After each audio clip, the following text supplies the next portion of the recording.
It's cold outside. Um, Winter decided to come back. I guess it never really left, but it's cold. I'm cold. If I'm cold, it's cold. So I hope that you are somewhere safe. I hope that you're somewhere warm and comfortable, and that you are ready to listen to another episode of Night Talks with Sasha. I am Yucca Yativa Sasha coming into you live for another episode of Night Talk. So, tonight, as you can see, we are going to be talking about Risa Tisa. It's a conversation that we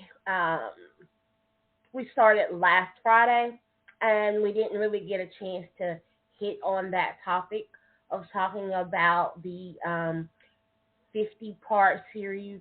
Well, I guess you could say 52-part series of Who the Fuck Did I Marry? Um, I know that everyone else has been talking about Legion and whether or not she did this and the red flags and all of that. And I get it. Everybody else has talked about it ad nauseum. And I guess you're thinking, what else could you say, Sasha? Well, I'm going to be talking about who the fuck did I marry from a different perspective. Um, like I said last week, we talked about my co-host and I talked about red flags.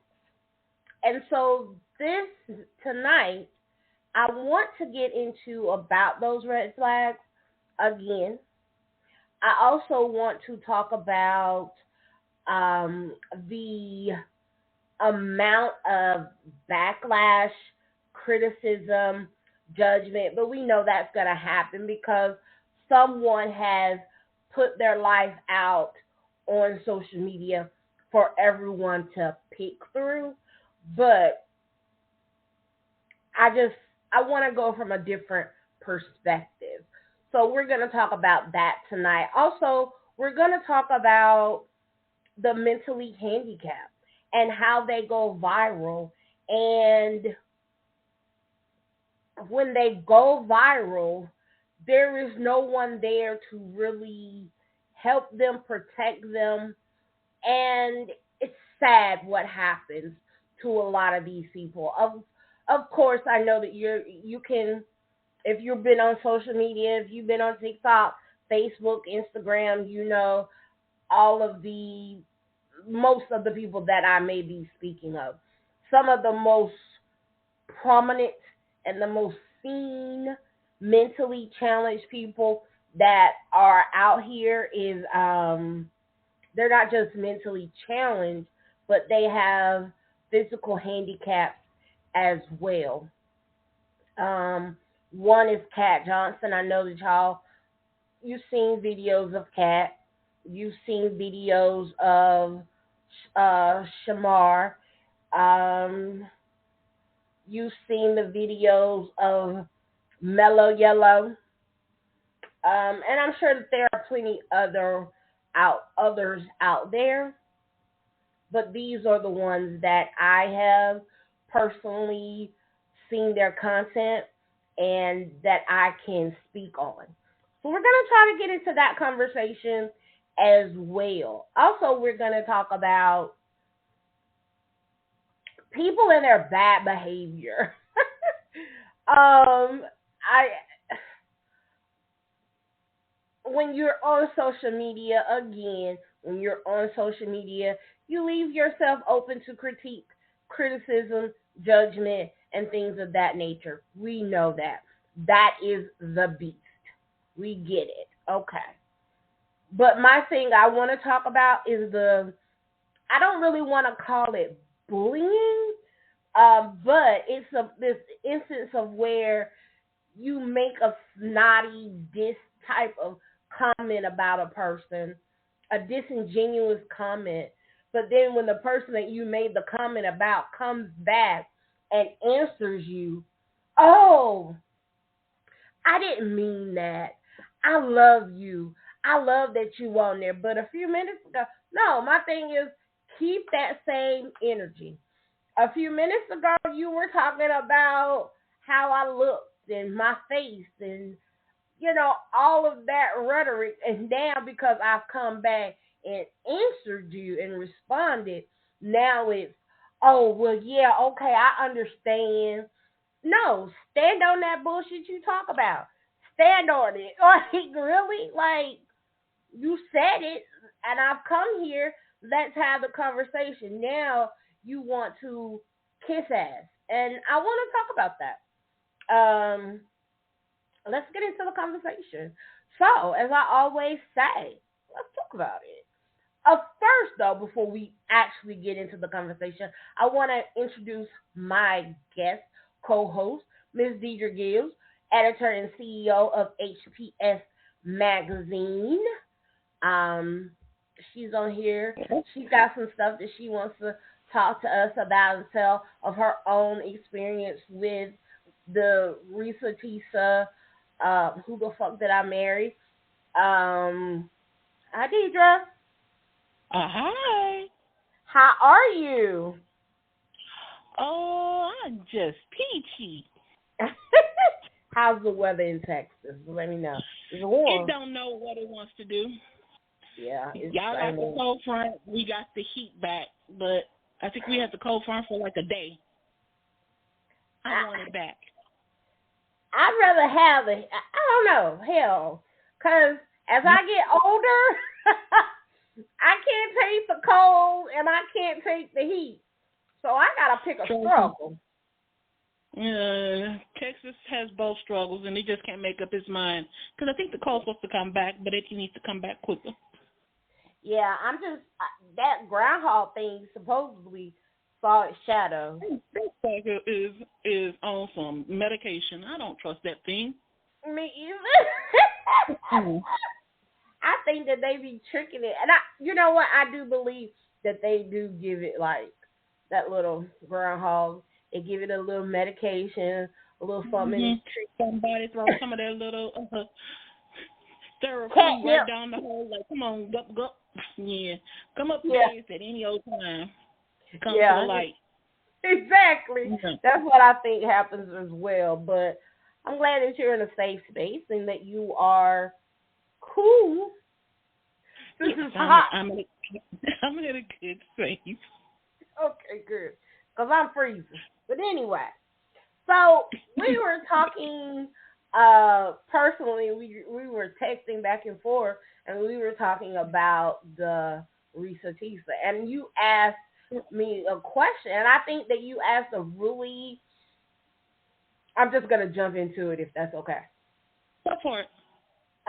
You asked me a really great question, like, why was there no one around her trying to help her, showing her? Because a lot of times when it comes to those red flags, if you've never been around it, but the people around you have, who spoke up? Even if she ignored it, who spoke up? It's not out. See, when it comes to these types of situations, because this unfortunately is not isolated. This is normal. Even though people don't want to like acknowledge it, trust me and believe that out of half of the people every other person has either gone through it or experienced it or know somebody who has. Exactly. So they can't say like all that judgmental stuff. But my question is, who tried to help her? It's one thing to say, okay, she wanted to, put all her faith into him because it sounds like she was only guided by herself. She wanted to believe him and not believe what her instincts were telling her. That was just her. So where's all the backup to be trying to back her up? I think they were there. They were, but distantly, from what I'm hearing. Even on the main person I've really heard that's really been there is somebody who used to date her. Any other thing I've ever seen, is always putting down like how she didn't see this, how she did that, like they were surprised about this. But if you knew it, what did you say? Even if she ignored it, did you repeat the warning signs so far to keep an eye on it, just to be on the lookout? Even if you decide to stick with it, okay, just be prepared. If this happens, so and so, this happens, this might be going on. This happens. Where is that when it comes to the situation? I think that one person that may have done that was her aunt, because when she did, when her and Legion did get married, she told her aunt about it. Like they had a falling out, or they had a fight or something, and she was telling her aunt, and her aunt was like, "Oh, you married him, not to stay in this abusive situation," but she was like, "Well, now, baby girl, you've married him. You did that." And she told her aunt that they went to the courthouse and got married, and her aunt was like, "You married him?" And I think I think that's one person, but I'm pretty sure there was a lot of people. Even there was, because for her to be going through this stuff, she spoke up to somebody. We don't keep that kind of stuff to ourselves. Hold that all in. She spoke to someone. I don't think she did. I don't think that she did. I don't know if she's really said anything or even put it out there, because maybe she don't want to put those people in, extra people into the whole situation. Yeah. But for her to be so freely to say somebody she just met on the first date, that's not the first person she spoke to. Mm-hmm. Because she felt comfortable enough to say it to a stranger. Mm-hmm. So there's a background to that. Yeah, so, I can agree with that. That's why I say to who we don't know.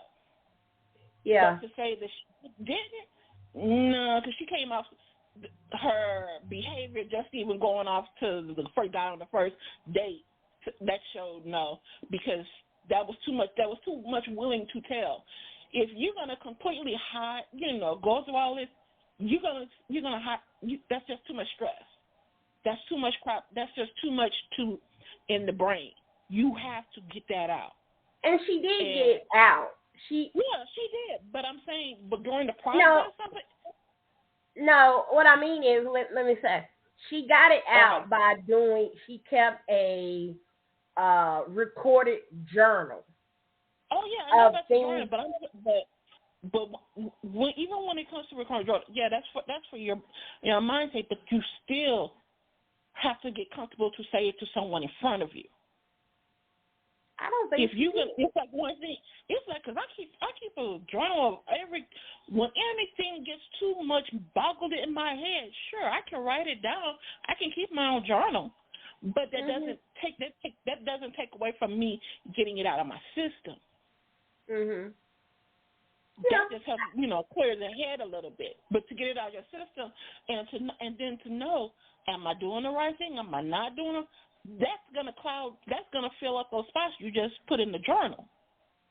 Mhm. That's why I say you're gonna speak to someone. It could have been a coworker, someone who don't have anything to do with it. They have. And that's a good point. She really, she told her part, and I guess maybe, like you said, she didn't want to expose someone else and put them in there. Yeah. And the people that she, like the real estate agent that she was saying that, spoke to her when she was at the Quick Trip and told her something's not right. And in listening to her story, there were a lot of times and a lot of instances where people said to her, something's not right. Something ain't right about this. But then at the same token, she wanted what she wanted. And I can understand that. And most definitely. And I can relate to that, because when you've made up in your mind that you are going to be that person and be there for that person, yes. You're gonna stick to the good, bad, and ugly. Yeah. When you put yourself in, you're in. I grasp that. And especially, and also there's another angle to that. When you have had people, because I can say from my own personal experience, I had my friend telling me something ain't right. Something ain't right about him. Something ain't right about him. But instead of me investigating that something that's not right, instead I dug my heels in even more to say, I got this. This is my shit. I'm going to work it out. I'm going to do this. I made this choice. Yeah. I want to be here. And I think that's what she was doing. Yeah. I think that's something that everybody was doing. Because when we always, because even what did we tell our other fellow females when they get in a relationship? When you're having issues, don't tell everybody this, because everybody not always gonna have the right answer for you. Exactly. Mm-hmm. So, but yet then when stuff goes down, well, why didn't you say something? You give so much misleading information, so it's like, oh, you don't tell nobody, but you could tell me. I'm like, no.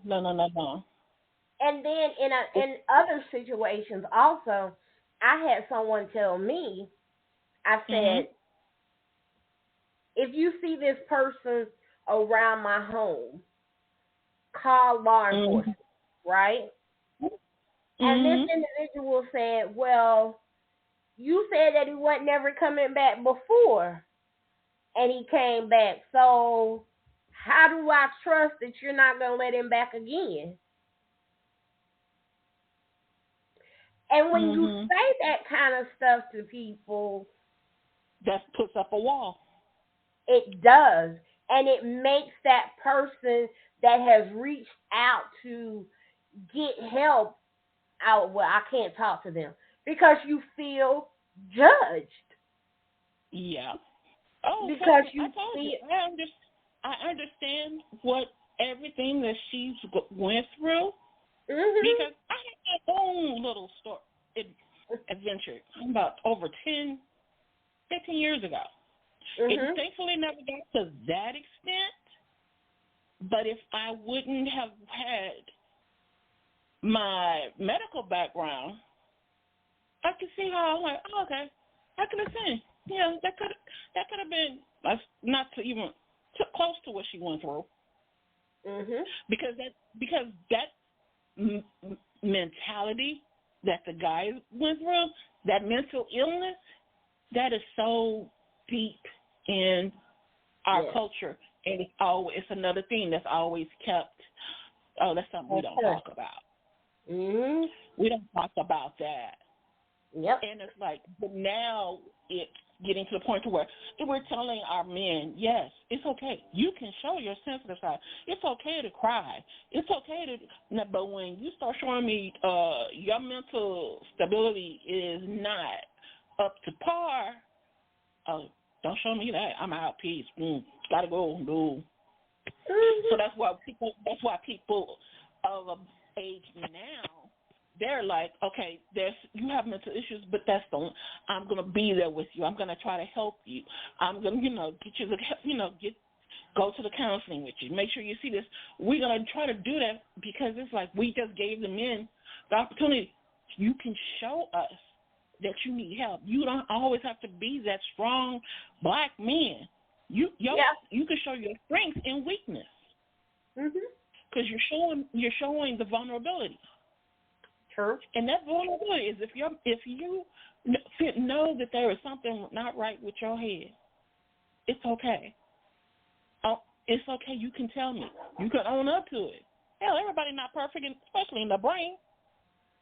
Too many females, they're like, no, we know every wig got a name, and there's a reason why, and it ain't because of the style. Yeah. True.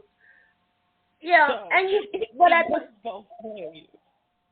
But at the same time, though, and I'm with you in what you're saying. Mm-hmm. I totally agree with you. But you can't help someone if that person doesn't want to admit that they got a problem.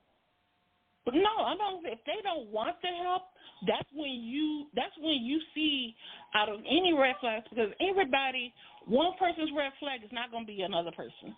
If your final red flag is for you to realize he don't want the help, that's going to be, that 9 out of 10 is your red flag, because you're going to be there and do all those things, and if they choosing, they don't want it, that means, baby girl, he don't want you, because you've been trying to do everything to be there for him, to hold his hand through it, and if he don't want the help, that means that includes you. Mm-hmm. And that's a red flag, and that happens, and that's when, okay, you get it. That's why I don't knock everything, little red flag that she went through before, because like I said, everyone's red flag is not always apparent to every person at that stage. Mm-mm. Because one person will like, oh, he's always on his phone. But if he does so-and-so, you know what his work and stuff is like. Okay, his phone is like that, so, okay.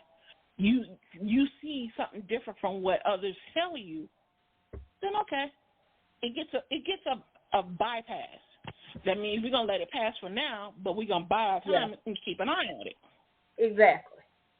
And I think at the same time,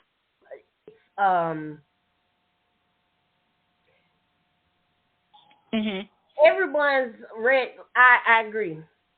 Everyone's red flags are different. Everyone's red flags, they present differently, and what you see and what you don't want to see. But then there are certain TikToks, not to cut you off, I think with all these TikToks and when people put themselves out there, everybody loves to get on the gravy train. Or somebody may have a comment and, oh, it's funny. So they just add it on, and it's like a domino effect. And it gets to the point to where it's about the comments, and it's like what the person actually was going through and trying to say is lost. Because all the main thing is he can say, And I'm like, no, let's bring it back. Absolutely. Because everyone wants their 5-10 minutes of recognition, or because you can't even say fame because it's not really, but everybody wants to be recognized. When they see that, when they get that hand click, that thumbs up click, that's what gets them off. It's not the 5 minutes anymore. It's the like. If they can say something and it gets that like, you get that adrenaline buzz, you get that little itch. And when you get that little itch, it's like a tattoo. You get one, you get that itch, you're going to want another. Yeah. And I get that. And I do. That's why when I do talk about certain topics that are out there, just like this particular situation, I try to bring it back to, or pick up something different than just talking about that person or that situation or whatever. You know what I'm saying? And I try to be I try to give a different narrative to the story so that it's not just, and I know when people see it, but at the same time though, you have to do things, put things out that's going to catch people's attention. And in the midst of them going through clicking and seeing, this title or whatever, I'm hoping that if they click on it and think they're going to hear more whatever, but instead they hear a conversation that is deeper and broader than just talking about somebody. Yeah. And that's what I try to do when I talk about certain things. So, but I get it. But it's also you have to 20 years. Huh? I'm thinking back to that story I said I was going to tell. I'm like, I think it's been about 20 years. I'm like, oh. God, I'm old. You're only as old as you feel, but yeah. Oh, girl, let's not go there, Megan. I'm older than if we're gonna go that route. Some days it's better than some days it's just like, what the hell? Yeah, I get it. There you go. Exactly.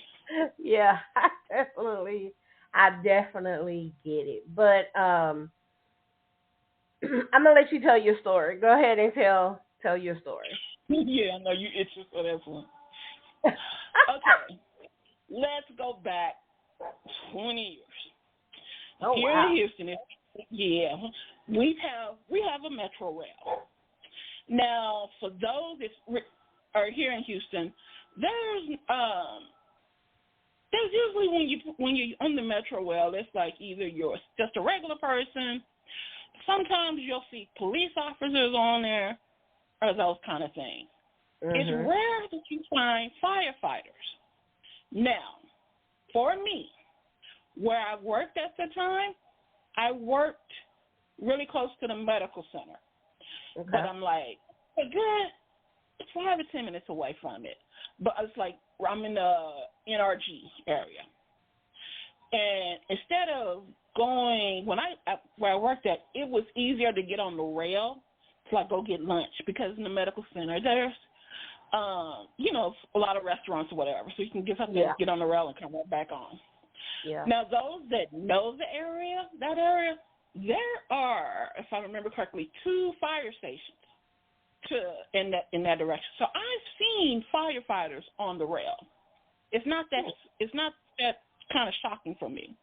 And this one particular guy, one firefighter, is approaching me. He was trying, flirting and trying to talk. I was like, okay, let's see what this one's going to try. So I'm like, okay. Hey, I'm sarcastic. I'm like, okay, so he's trying. I'm like, okay, impressive. We're talking. It's going good. So it's right there. That first one, because if anybody else say firefighters don't be on rails. Actually, yeah, they are. Because just like for me, as a CNA, it's quicker, easier, and cheaper to get on a $1.25 rail, and firefighters don't even have to pay the $1.25, to go into the medical center, having to worry about parking, paying, trying to get back around. They do the same thing even when they go to the grocery store. Yeah. That's one thing. Second, their uniform. Firefighters here they don't always have to be in full gear. But when they're on the clock, they do have their own, like, shirts that they wear. And I know this for 2 reasons.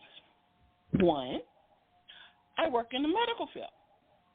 I deal with firefighters having to come to my job. I've seen the shirt. You can't Etsy it. You can't. If they'll get sued. So I know the shirt. Plus, at the time, I was helping a friend who was trying to become a firefighter wear the freaking shirt. So his wardrobe checked off. And there's a story behind the wardrobe. So I'm like, okay. So I know so I got an idea about their schedules or whatever, stuff like that. So you spending some time, spending like a certain amount of hours with me, then be, not talking to him for days, that didn't bother me. I'm like, that's fine, cool, whatever. I'm new to the dating scene, so around this time, so I'm like, okay, cool. But people around me, they see flags, but no one spoke of it, and I'm like, okay. So they saw it, but they saw flags, but they didn't say anything. That's why I said, where were the people around her?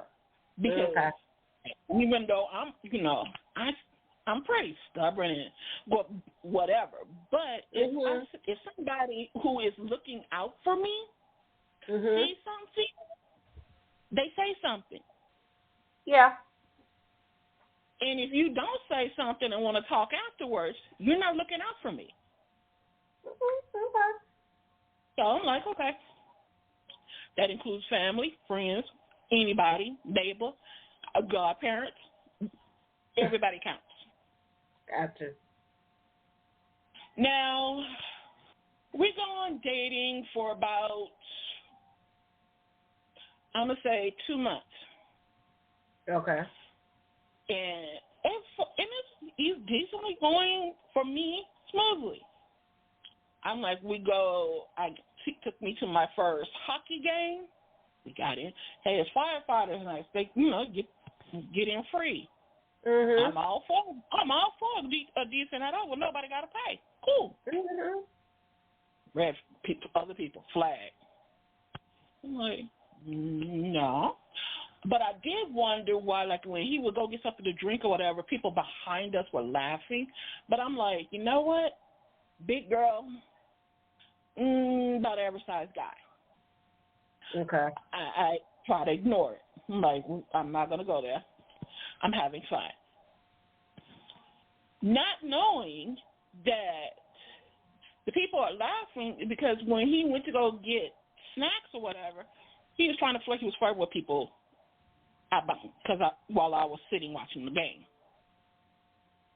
What? Oh. But when he came back, normal, cool, arm around, around the shoulder. We watch, eating popcorn, watching a hockey game.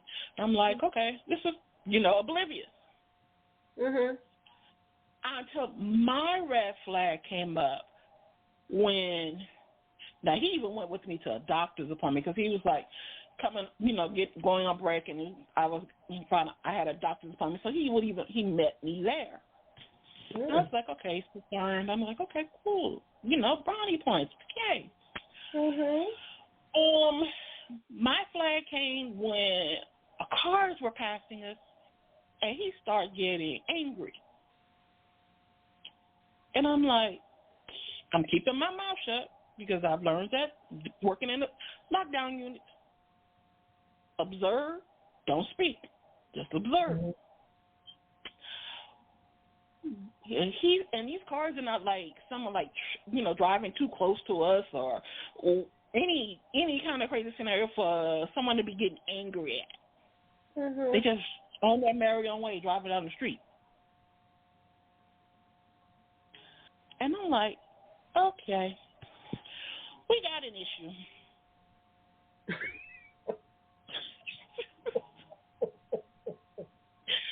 That's mentality. I'm like, that was my red flag. Yeah. I'm just looking at him like, okay, there's a mental issue here. I'm like, wait a minute, did you see someone look and say something or point or something and I just didn't see it? Mm-hmm. I'm like, what happened? And his whatever he was trying to say didn't add up. It didn't add to. I'm like, you couldn't have seen that big of a scenario in under 2 seconds. So, okay, go ahead. That's when I knew. Okay, there was some mental issues going on here. So, did you ever find out what his issues were? Yes. What was it? He had some mental issues. All right. What? Find out that he was a complete liar. He wasn't a firefighter. He likes to pretend he was. But here's the thing: when it comes to the shirt, the uniform, I found out that one of his family members, there is a fire station by his church. He would go there visit, but he would steal. So he would steal their uniforms, and he would go around pretending that that he is a firefighter. Yes. So that there's no. Okay, and I know you said that he had. I know you said that he had mental issues, but did you find out exactly? Was it like schizophrenia? Oh, he was a combo. And I can go through that with, nobody had to really tell me. I can really see it. Once when something is health related, think about, I've been in healthcare for over 20 years. Okay. So even at that time, and with all the mental cases I've dealt with, yeah. When I know my brain is time to put the healthcare hat on, it's on, and I super glued that sucker to stay. And yeah, and let me. And what's so funny? What has got me tickled is this. Well, come to find out, with Risa Tisa's ex-husband Legion, he also has mental illness. That's what I'm saying. Yeah. There's a common thing when people, it's just like when people try to say when people get into video games and they get into these characters that there's an issue because it's like they want to be these characters and all that kind of stuff. I'm like, everybody wants to be someone. It's when the reality of it, you try to make the fantasy the reality. Yeah. And it's not. That's where the mental. That's when the mental issue comes into play. It does. And sometimes it can be mild to the point to where they just need to talk to someone, because it's like, what is it about that character that makes you that you cling to, and that might be it makes it a self-esteem issue. It might not always be he's schizophrenic or he's bipolar or he's just flat out just all these different things. Just a compulsive liar. Yeah. Well, when I was listening to Risa Tisa talking about her marriage and Legion and everything, I was listening to it and I was like, because he was having 40-minute conversations with no one on the phone, and I was like, they are creating schizophrenia. In their mind, they are creating a scene. They are in act 2. Because they want you in that illusion, so they play along with it. And they a lot with schizophrenia. The one that I dealt with, he was like trying to talk to this, saying this, going like, he has to do that. Find out that he was go through. And I'm not going to go through his phone. He was like, here, you can see my phone. I'm like, okay, I see. Who's she? I took a picture of that phone number and so talked to her. Guess what? He got a baby with her. Well, he got her pregnant. Oh wow. But that ain't even. Me and her, so we became cool to the point where we're like, we're gonna confront him. I'm like, but I can tell this child is juvenile to the point she thinks I'm her competition. And I'm like, no, sister, you're the winner. You want this.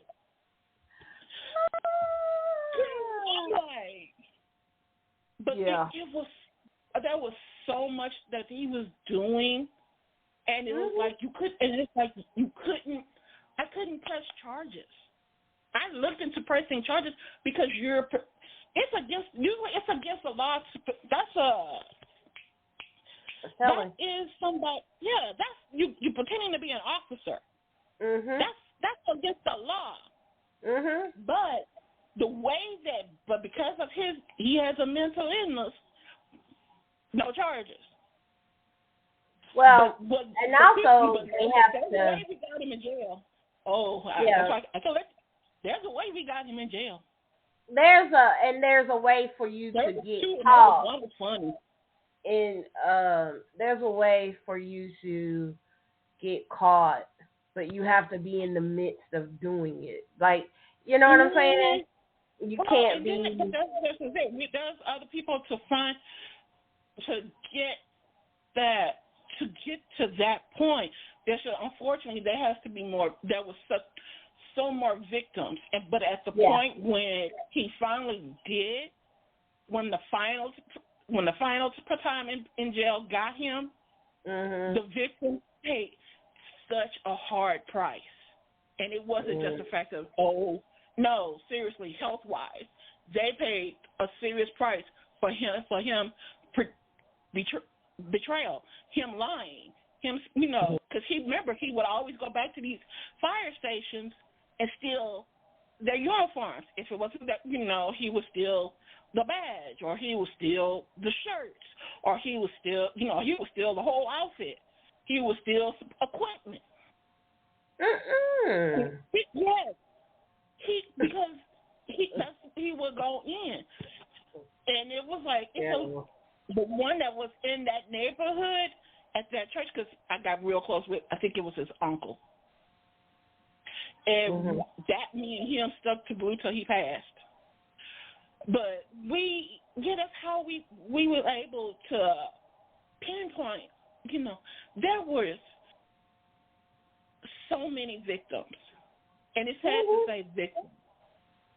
And then, because his victims were, he went after mentally and handicapped. Yeah. Passing on. Yeah. No, but at that time, he was able to catch him. He started passing an STD. Ah, okay. And that was able to pull. But when he got caught, it was him giving it to minors. Oh God. Exactly. Oh wow! I mean, he's just that's what everywhere. Okay, because he went to working at I want to say it's like a halfway house, basically where it's like a safe house for people, for kids who was going through trauma. So he was supposed to be like a mentor or whatever, but he and that mother didn't rape him. Oh God! And he has an STD that you cannot get rid of at that time. Oh wow! That's horrible. So they were able to pull, so that all these children, I'll say victims, having the same STD. So everybody that's working there at the facility get tested. He's the only one with the matching STD. That's how they were able to get him. Oh Lord, that's horrible. But the first time he got pulled into jail because he didn't pay that Metro fee, that $1.25, and that's how he first served time for $1.25.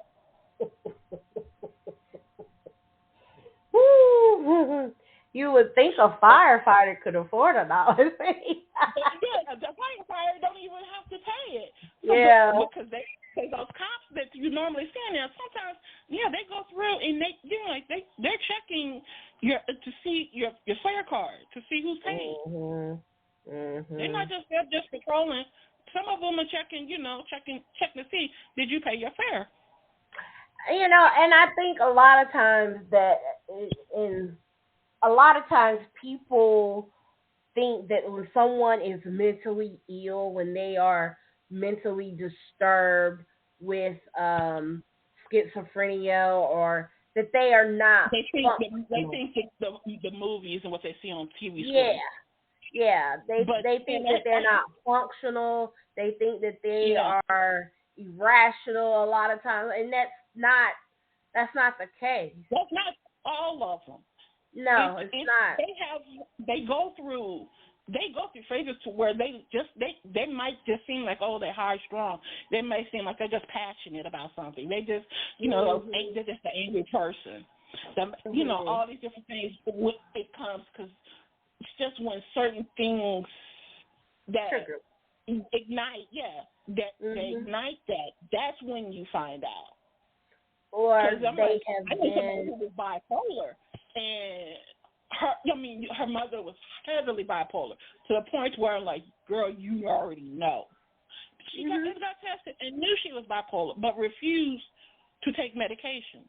I refused to be friends with her, and everybody up for it like, oh, I was being mean. I'm like, no, because we already know how bipolar is by what you see with her mother.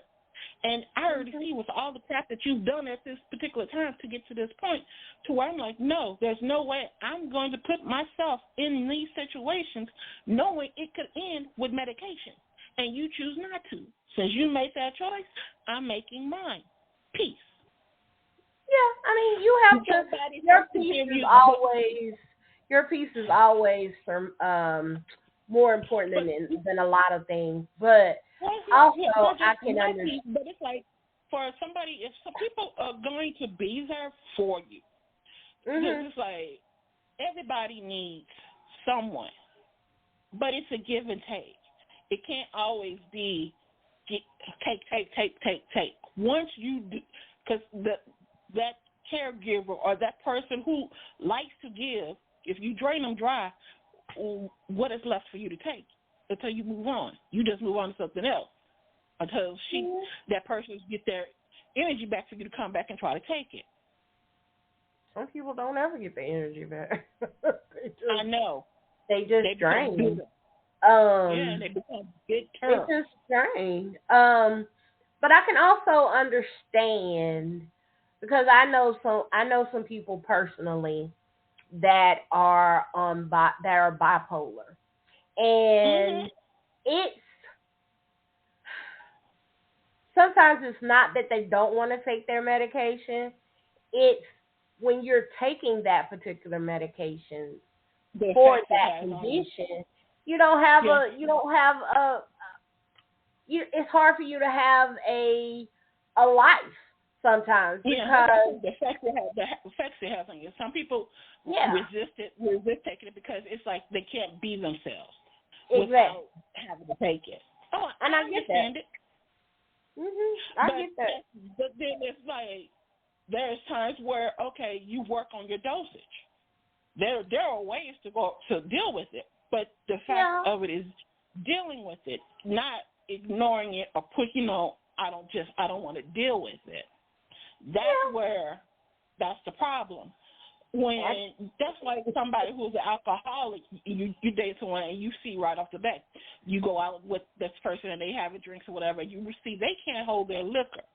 Now you see they can't hold their liquor, and they tell you later on that they've always had a problem with their liquor.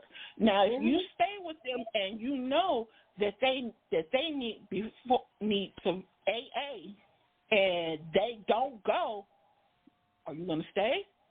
Even though if you do, you've made that choice. But you got to give that person that choice too.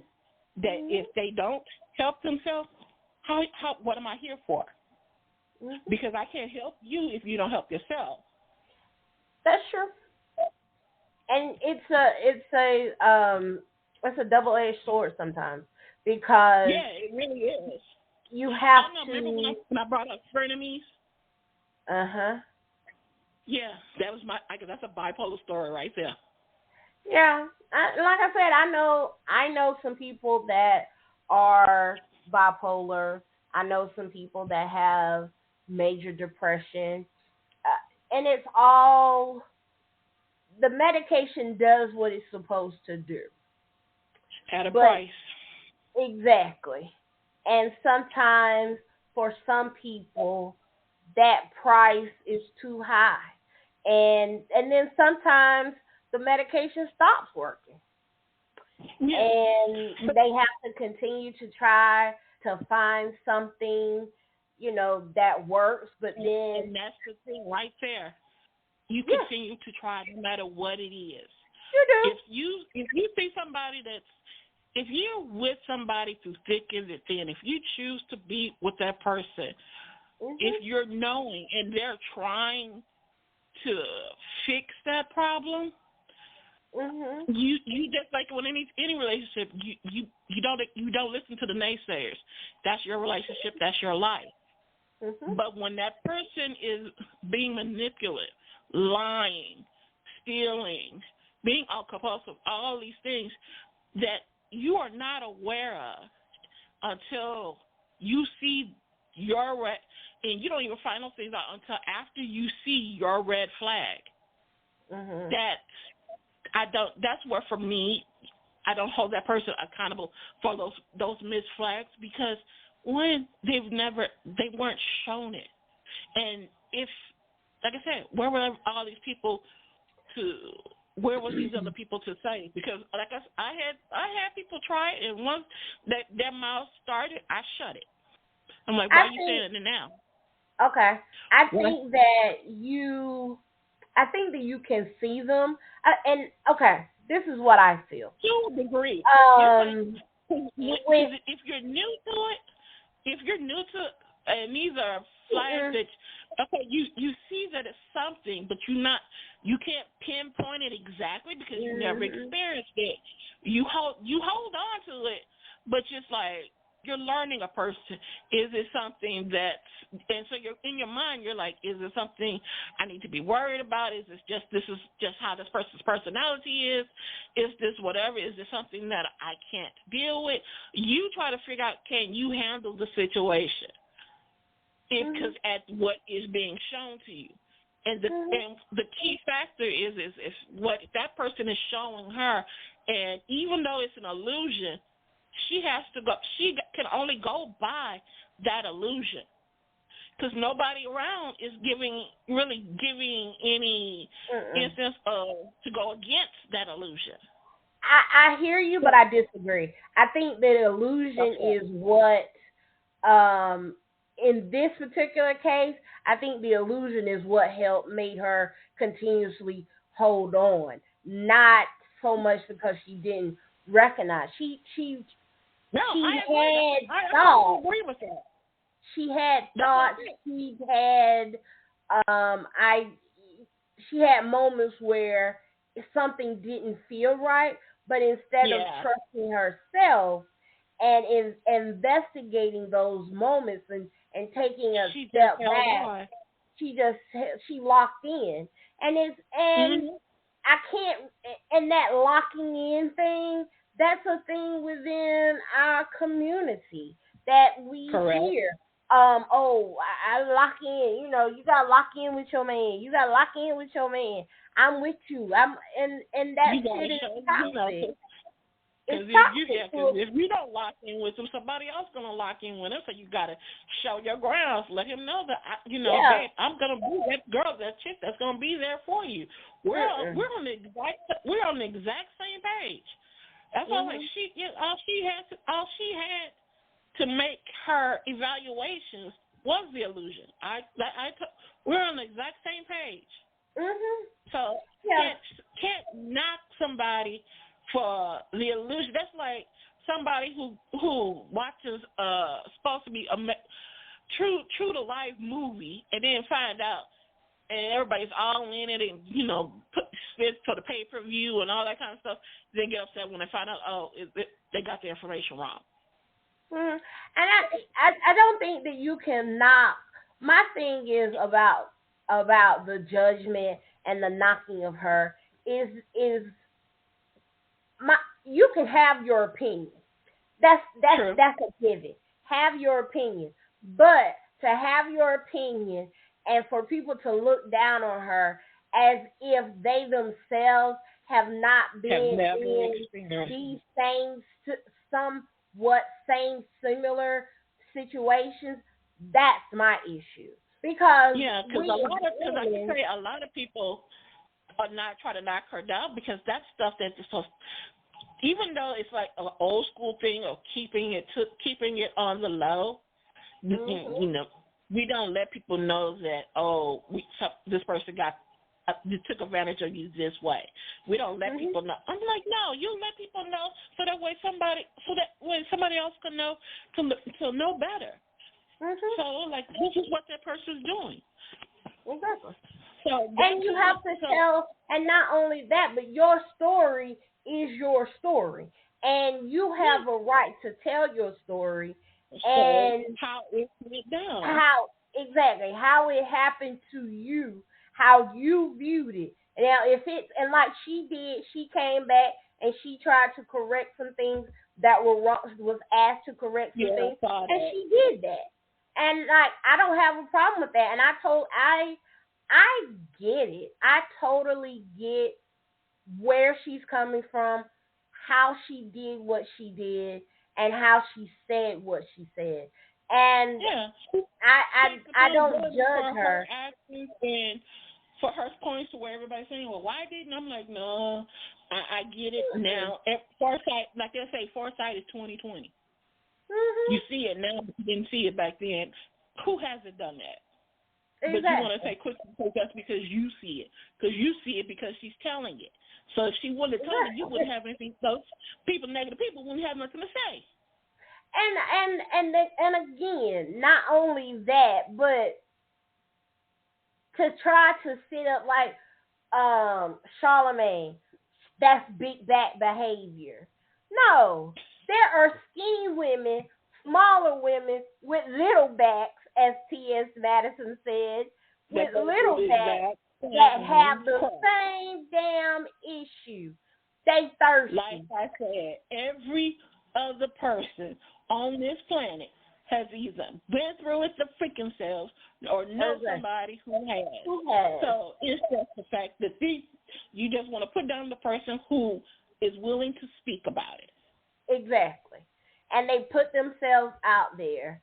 And that's and that's sad. And that's the reason why you have so many people that will keep things to themselves instead of expressing it and telling their story, because there's so many people that will go on and just ridicule them. It's sad to say. Why do they trying to change the laws for when if a female is ever raped?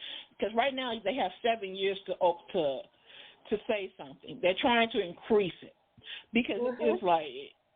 Because why? Because they see it's when they go to somebody, it's like there's your fault. They want you to keep it down. So if a person gets brave enough to actually say it, you put them down to the point where it's like, oh, you shouldn't have said anything.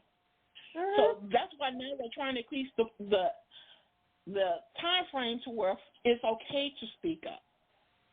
Because we hear you. That's something that needs to change, and that's a mindset of everybody. It is, and you can change laws.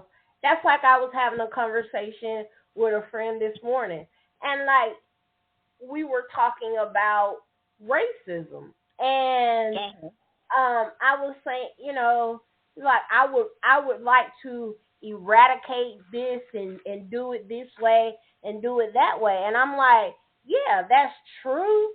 But if you don't change the mind and the hearts of the people, then it's really not going to matter. It's really not going to matter what done. If that village is not there to support you, how are you going to, what's going to make you speak up? Because you have to say something for somebody to make you feel comfortable to go further. To be louder. Exactly. So if your village doesn't have your back, how can you expect someone to not have a history, a negative history? And you know what? I like that transition of what you just said, because that's going to roll us into our next topic. If you don't have a village to protect you, then how? Because I just see this conversation, like I see these people that are going viral, and they are, they are our people that need to be protected. I know that no one needs to. Like you could tell something's off, and it's like they're being coached to a degree. Yes. And sometimes the coaching is because they see the money aspect of it. Yes. Sometimes they get them into the fame of it. But you can tell that there's somebody behind it, but it's not for the right reasons. Yes. Because it's like those people are willing to sacrifice your mental health, your physical health, for a bank account. Or and your freedom. A bank account is just for the likes. Yeah, and it's sad because, and then you have, what brought the topic up for me was I was watching YouTube, and it was a young lady on YouTube. I'm sorry, I can't remember her name, but she was talking about the Kat Johnson. She did like a expose, and then she was saying how she couldn't really find anything. She couldn't find a lot of information. And I'm thinking, you're not going to find a lot of information because nobody really cares about. And then, I've never watched her lives, but she was showing video clips of her lives where her mother's in the background,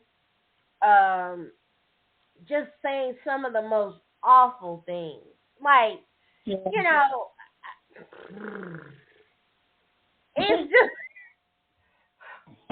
It's just a lot. It's a lot, and I'm like, you got the purr. Who should be responsible? I understand. And it's sad when it really makes it go viral. It's never because of everything they're trying. It's because of the downfall.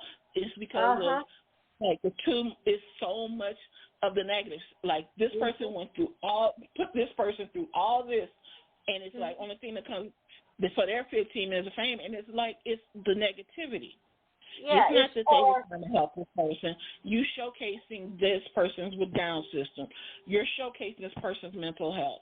You're showcasing this person's disability, but you're not showcasing them working through it or fighting for it or showing what going. It's using it for gain. To make fun, to ridicule, and that's what's so disgusting to me.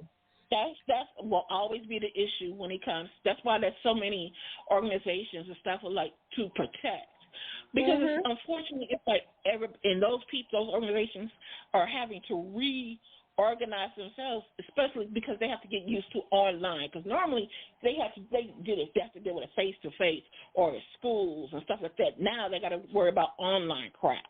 So they got to get themselves more aware because online is through the world. And also, I believe, Deidre, that a lot of times they go online and they go to showing and performing because that's all they're doing because they're lonely. They see everybody they're else lonely. It's like that's what's in 24/7. When you watch YouTube, they all doing all these people, these different people. Yes, there's Hispanics doing. There's white. There's all these different people, average people, not these movie stars that you see on the movie screens or TVs, doing these acts, and they're doing it in their scenario of everyday life, giving that false illusion that this is normal and this is how they do it, and they're trying to see can they make it believable so they can get to life and they can get to subscribers. Oh, we up to 8 million subscribers! Yay! We're up to so we made it to 2 million. We gotta thank everybody, but y'all doing the exact same trend, the exact same way, doing down to the T to. Oh, how many times can my husband / boyfriend look at my breast in a push-up bra? Yeah, I mean, it is. Everyone. And now when I watch these things because I want to how this is what my great niece has to look forward to when she watches something outside of a regular movie.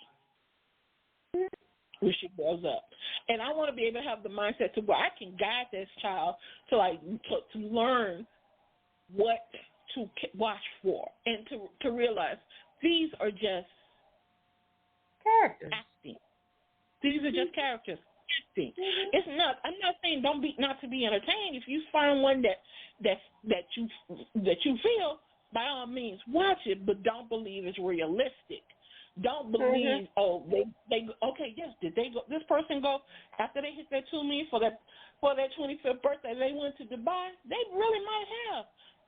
But it wasn't because, it wasn't for the 25th. They just they were able to fly. Well, and you're right. But my thing is this. Okay, you got these people like the ones that I'm talking about. Okay, you go on Facebook. And it's what's the thing called on Meta? Facebook Watch, where you can watch the videos and all that stuff, right? And so you go on there. These people are not rich. They're like, it's this one And this happens, I know, or to 3 and 4 o'clock in the morning when you can't sleep. So you're on Facebook watching, you see all, and I see all this kind of ish, and I'm like, what the hell are we? What are we? This is what we're left for entertainment. There's no more Golden Girls. May they rest in peace. We got the Golden Noodles. Exactly. This is like, it's a young lady. Well, she's trans. He's trans. He's a girl. He's now a girl. Okay. So everyone can look at him and tell that she's trans, right? Right. She had videos. She's on these videos. She did these videos, and then it's like, well, I'm pregnant. So then she go around walking around with the little pregnant belly on. Hey, you trans, baby. You can't get pregnant. Then, oh, I got HIV.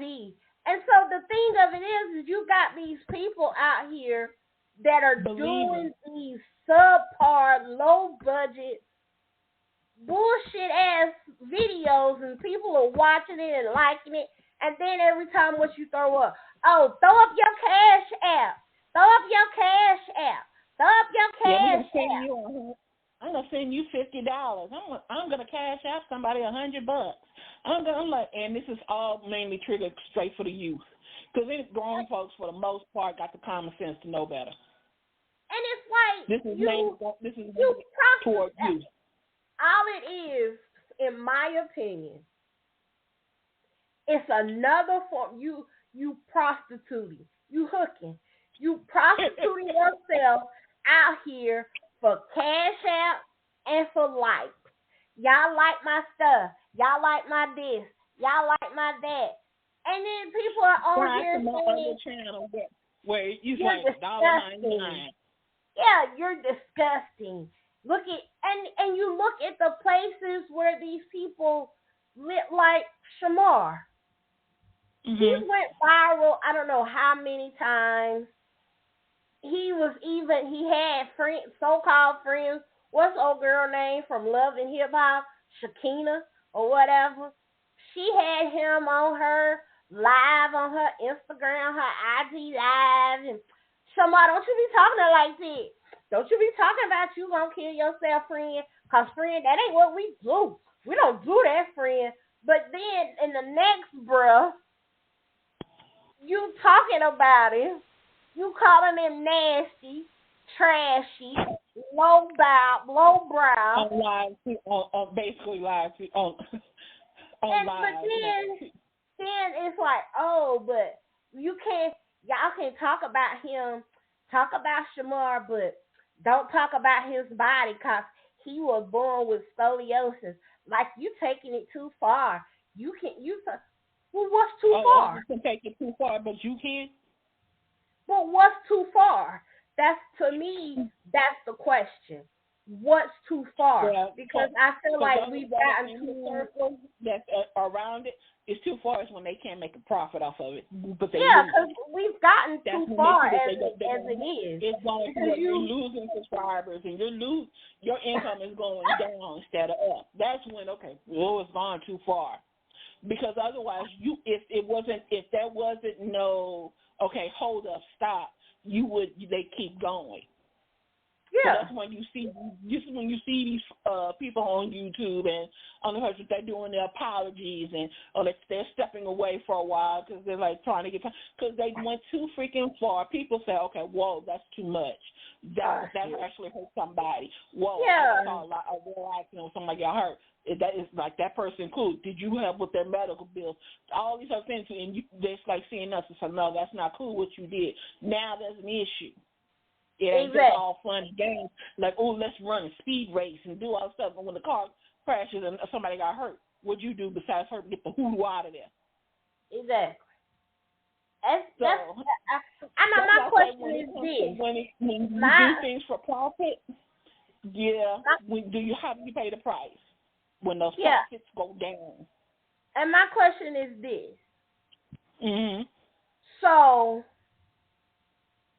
is Meta or Facebook, whichever one you want to call it, Do you think that they are responsible when these people that are quote unquote mentally challenged, do you think that Meta should be held responsible for these people going viral?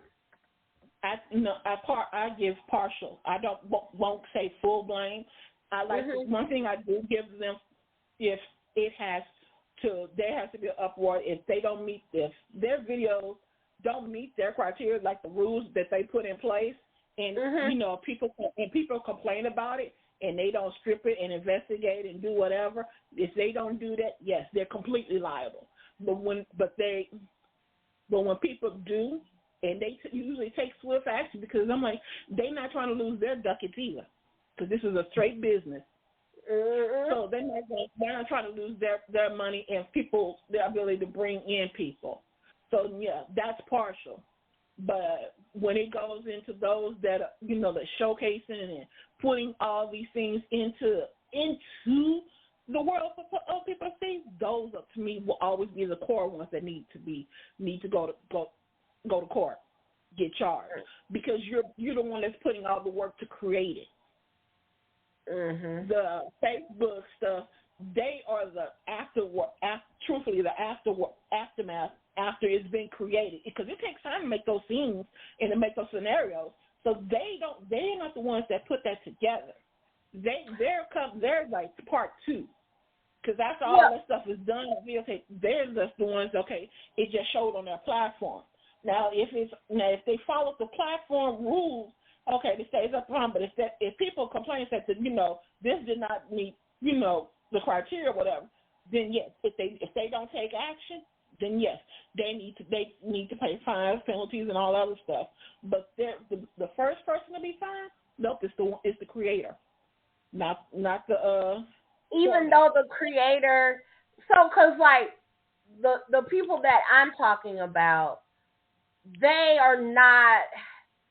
They're just getting on Facebook and they are dancing. It's not like some of the YouTube, when they get on there and they do the, It's not just like, you making, like someone's for the drag race and somebody's videotaping. No. If you see something's going on and you put it on live, you created something. You just put it, so that's where you become liable. But I get that. But I don't think you're understanding me. So let me say it like this. So I get what you're saying, that yes, I agree with you with that. If somebody puts it on there, they are liable. But I'm talking about a person that has a mental handicap.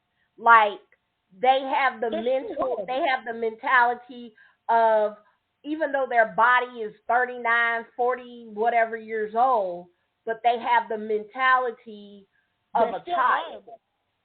No. So even though that person, one of my nephews was born a crack baby. He has a mentality. His mentality will never be his age. No, you're still liable. Just because you have a mental illness in the court of law, or even with everyday life, it might get some, it might be put into the equation, but it doesn't equate you out. Because even with a mental illness, you had the brain enough to do something that was normally done. You've seen enough to know to follow the format, to know how to do things, to even put it on live and to do things. So there is some normalcy in that particular mind. Now, to say for the full aspect, okay, this person's bipolar.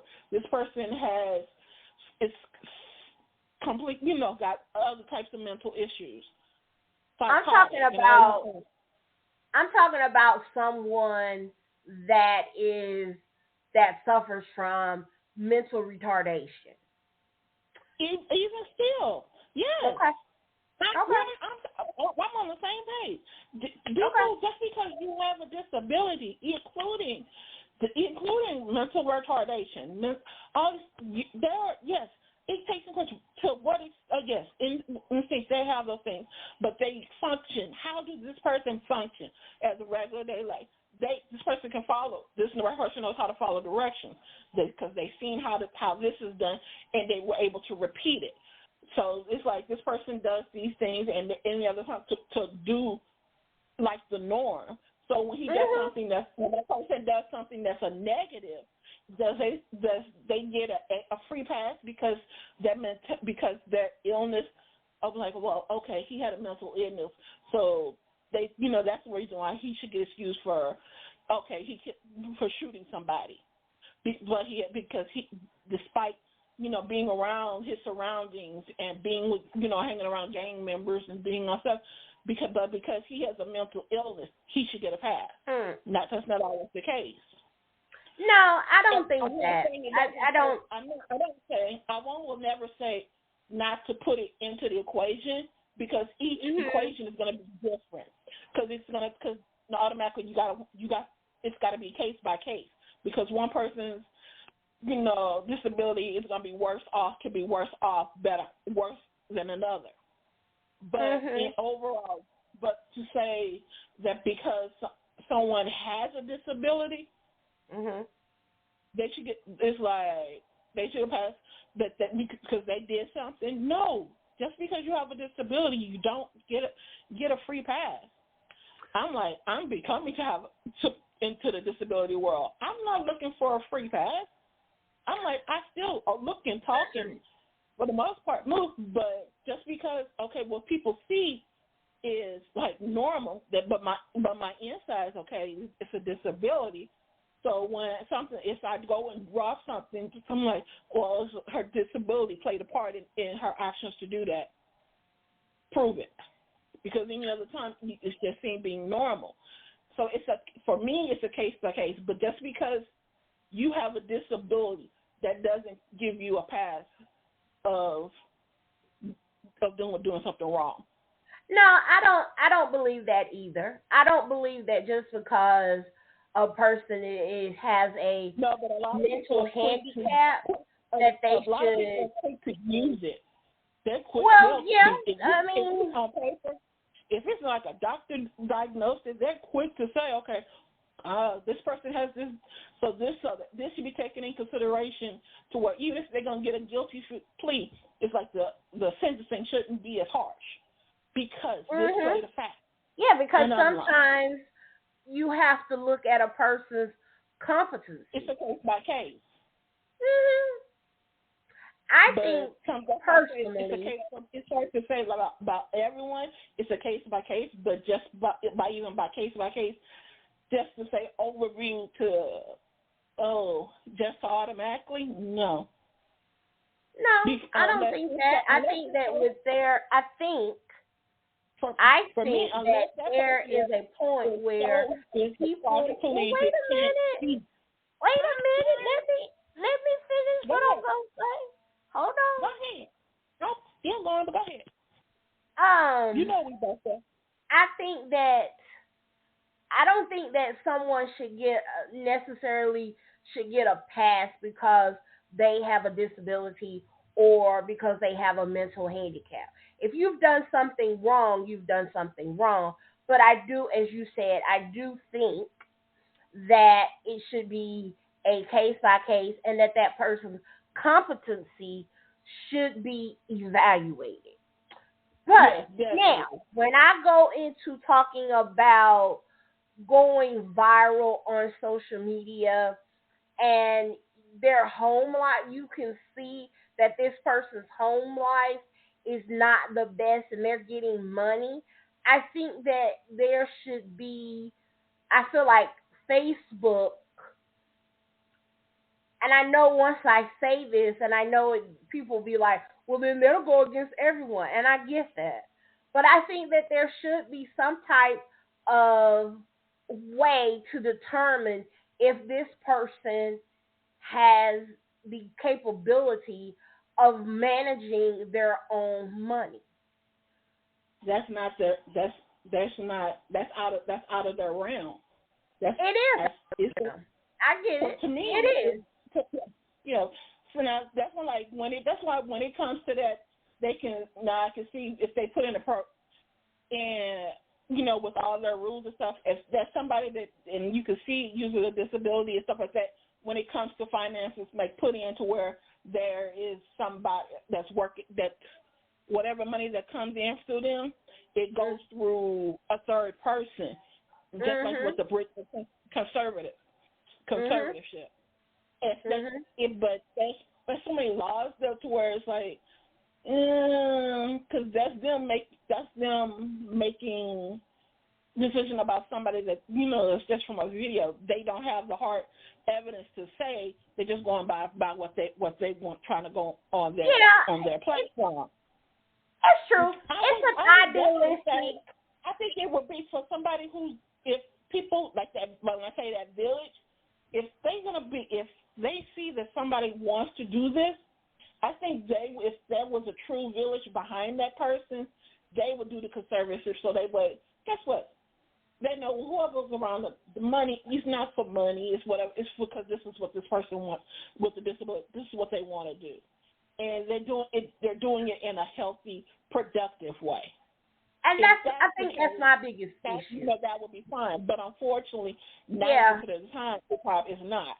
It's not.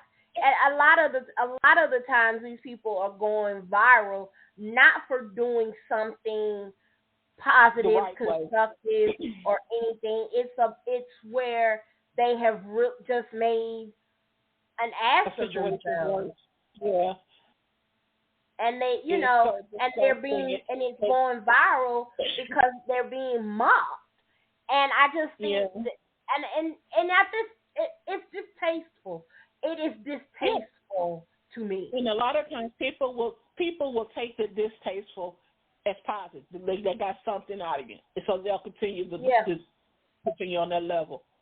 Yeah, it will, because that gets more views. It does. And at a certain level, at a certain point, that's all that some people care about. Yep. Is about the views and not necessarily the people. But I don't know.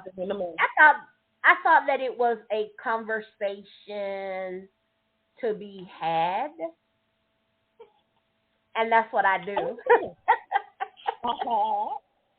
I just thought that it was I thought, that's a conversation to see what people's opinions are and what they think, because that's a good topic.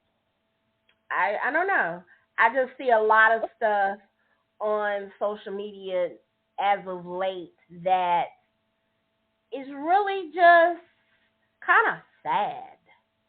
That's like when I told you earlier today about the frenemies, because I just saw some story like, oh my God, that's a topic. Yeah, that's one that I definitely. It definitely is. Oh, it's definitely something that we can talk about, that we can have a conversation about, because that's what we do. That's what we do. Like that topic is one that many, many, many, many people have experienced, not just in childhood, but in an adulthood too. Oh yeah. I think also when you talk about frenemies, it would be, when we talk about that, I think that it would also be a good segue into another topic of why is it so hard for women to find adult friendships? Yeah, that is a good one, because that's the trust. Because to me, that's a trust issue. That's as much as people say, like, oh, women don't have issues trusting men. I don't know. Women have issues trusting women too. Exactly. Because you got the frenemies. Yeah, I think trust goes across the board and not just at one thing. One automatically can bleed into the other. Yes, it does. It does. It really does. Especially if you have been hurt and traumatized in some way like that. Yeah, it would definitely it goes across. But yeah, so but yeah, I wanted to talk about the last 2 minutes. We're gonna talk about people that I don't want to necessarily call it bullying. Do you? I don't want to call it bullying. To a certain degree, it is. It's just online. It doesn't. Yeah, it's online. When you think of regular bullying, you think of high school, middle school, elementary.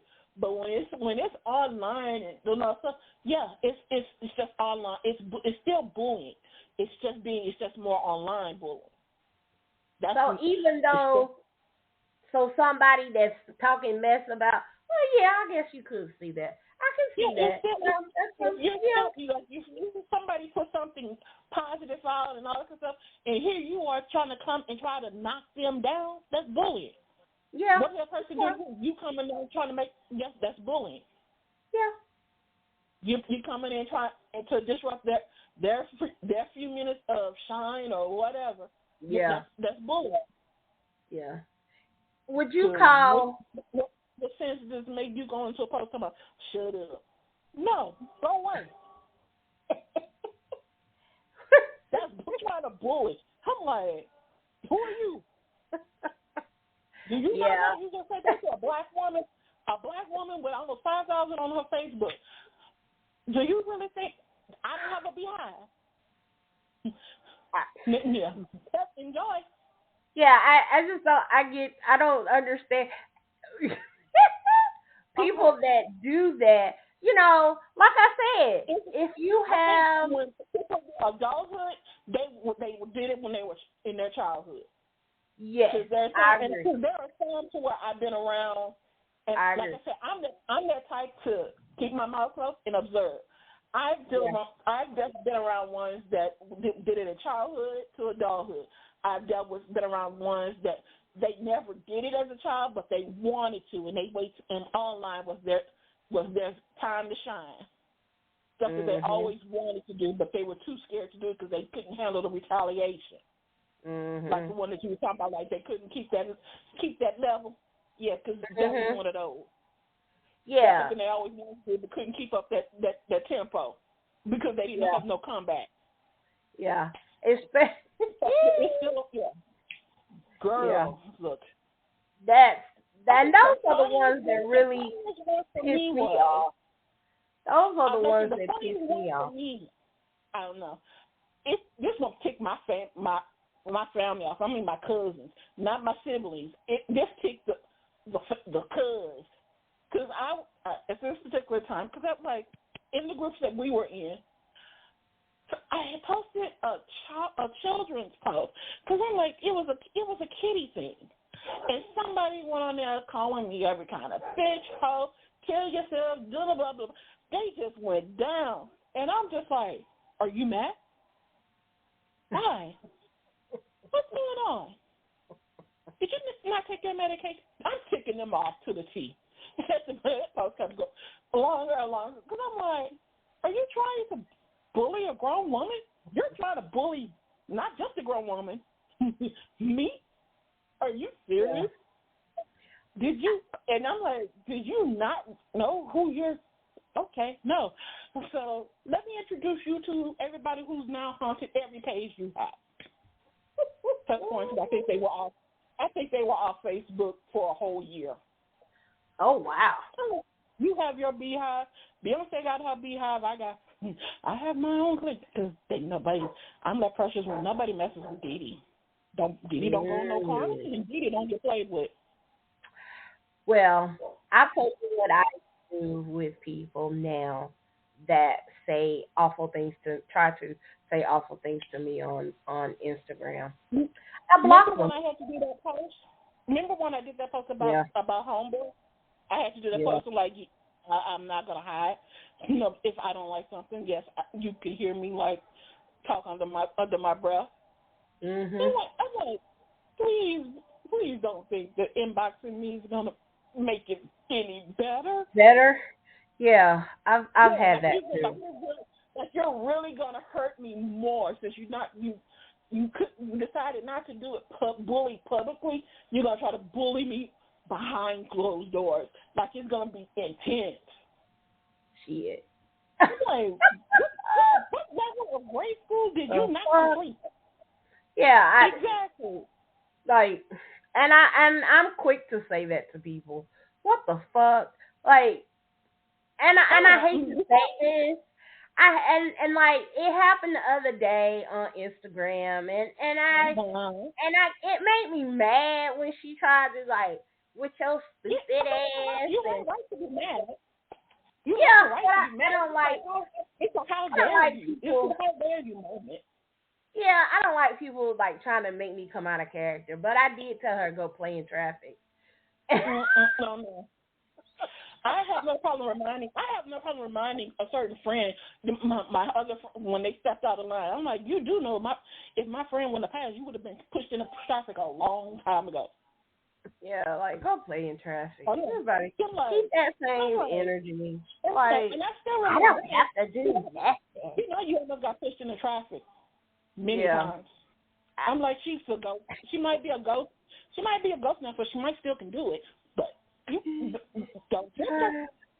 I hate saying that though. I don't. But no, I used to say taking me out of my character. I don't do that no more. I'm like, you're going to see another part of my character because I'm not going to make it to be like apologetic to stand up for myself. Because that's why I stopped saying like taking me out of my character. You're going to see another aspect of my character, and that's going to be aspect you're going to find out how hard I bite when you push that button. Because I'm like, you can poke at it all you want to. Trust me, if I smile, keep going. If I even giggle, keep going. When I put my head back, caution. When I open my mouth, run. Because if I go past talking, running my mouth, it's a wrap. Because I gave you so many times, okay, you're on your, you go for your goal. You keep on if you want to. Right. Now I'm giving you the keys to where it's like you realize if table's about to turn. So that all that poking and stuff, that reaction you want, don't be surprised. You about to get it. And it's not because, I got her out of character. No, boo, you just saw another aspect of my character. It's not, I refuse to, in this day and age, to be saying I've been taken out of my character. No, my character will protect itself. Well, my character will stand up for myself. My character will stand up for others as well. Well, sorry about that, y'all. I don't have a problem. I don't have a problem. No, it's not having a problem coming out of my character. Well, I do. I have a problem. I do have a problem coming out of my character because, and I'll tell you why. Because I already have a temper, and with me trying to live in a better stress-free life, you want to keep it under wraps. That's fine. Keep that temper calm. But still, that's nothing. When somebody pokes to the point to bring that temper out, it's not, I still say, it is still not something that needs to be apologized for. You know what it takes to bring that out. If somebody pushes to bring that out, that's nothing to be apologetic for on your part. They have to apologize for the fact that they brought it out. I agree. And I have stopped doing that. I have stopped. Because that's another term. That's another term that was used to keep things on the hush. That's not. No, we have changed that. That's why I'm like. That's why I stopped you. I'm like, no, that's another term. Nope, we're gonna switch that. Yeah, you're right. Absolutely, I agree with that. And you know what else has also become now that I set boundaries. Now that I set positive and useful boundaries that I can keep that work for me, I realize that I say, I'm sorry too much. I apologize too much. I take responsibility for shit that ain't even my bag. And I've stopped that. And I've tried to take that word. I don't have a problem saying I'm sorry for something that happened. But if I have not done anything, I'm not gonna back down. I just don't feel the need to do that anymore. And it has, If to me, not to cut you off. It's not if you're sorry. I always talk about okay. I'm sorry you feel that way. I'm sorry you took it that way. I'm sorry that you believe that it was okay for you to act that way towards me and me not respond back to you. Yeah. I'm sorry about that way. Because I'm not going to be apologetic for how I respond to what just came out of your mouth. Yeah. And will be from your actions. Only way I'm going to be apologetic for my actions in that aspect is just my hands are being clapped behind my back. I will apologize. I'm like, I shouldn't have let myself get that way, but guess what? I still probably wouldn't even lean. Because it takes for it to even get to that far, that other person has to do it. That other person has to not just do it, continue to do it.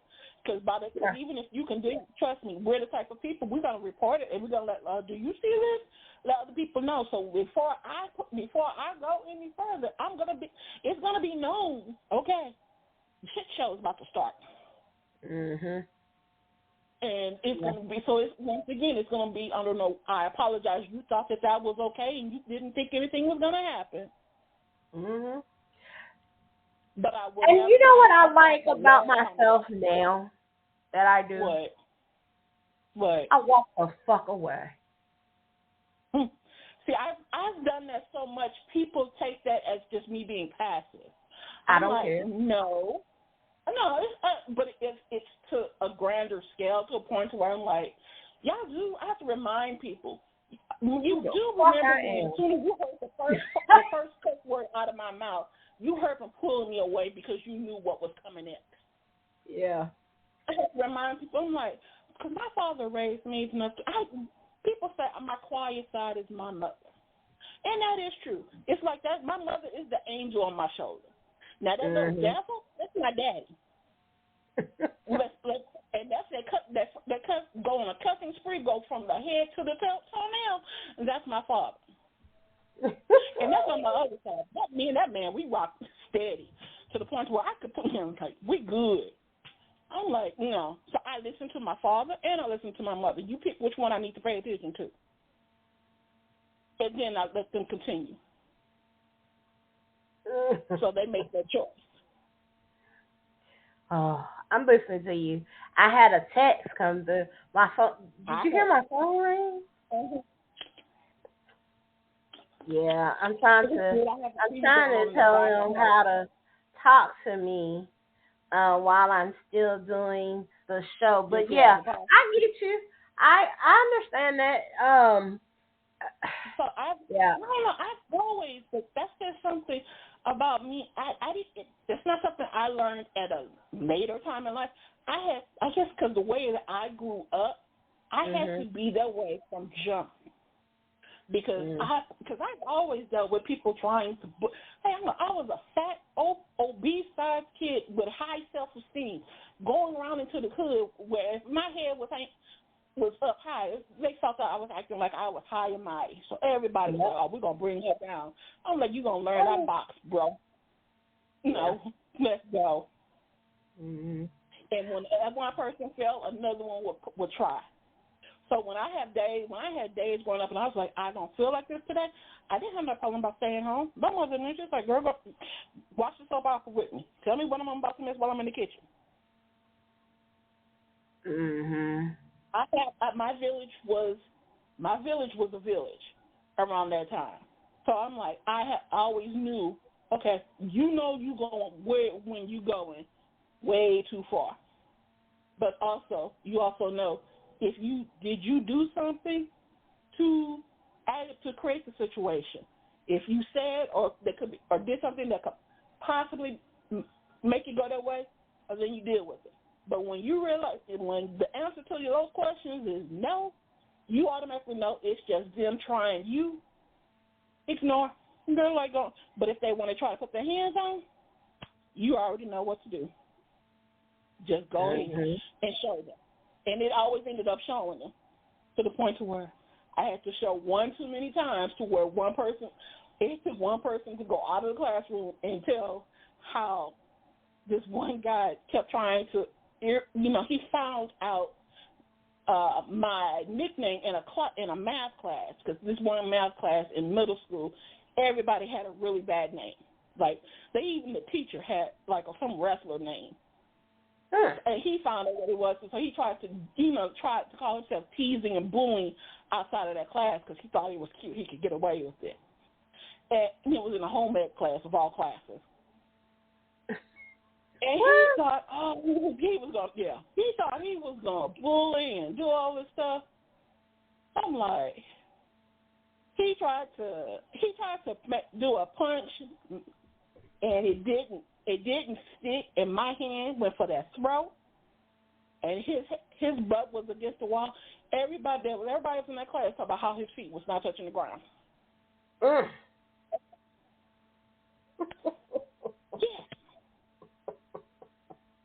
I felt bad for him during the rest of middle school. I don't even remember what happened to that boy in high school. But he was highly upset. You don't know what happened to him? No, but I knew, not in high school, but I know in middle school, the joke that he tried to make me, it backfired. Yeah. Because everybody talks about how you don't talk, you sure your feet ain't even touch the ground. So I had a listener that got confused. They were trying to talk to us on the show.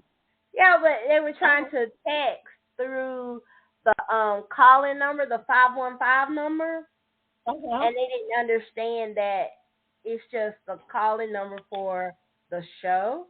So I'm trying to get them to call in. Huh? Did they text a comment or a question? Yeah. They misunderstood what I said. They've never done it before, and so they misunderstood. And so anyway, I told them to call in, see if they can call in and tell whatever it is that they want to tell us. Yeah, but definitely, please add your voice.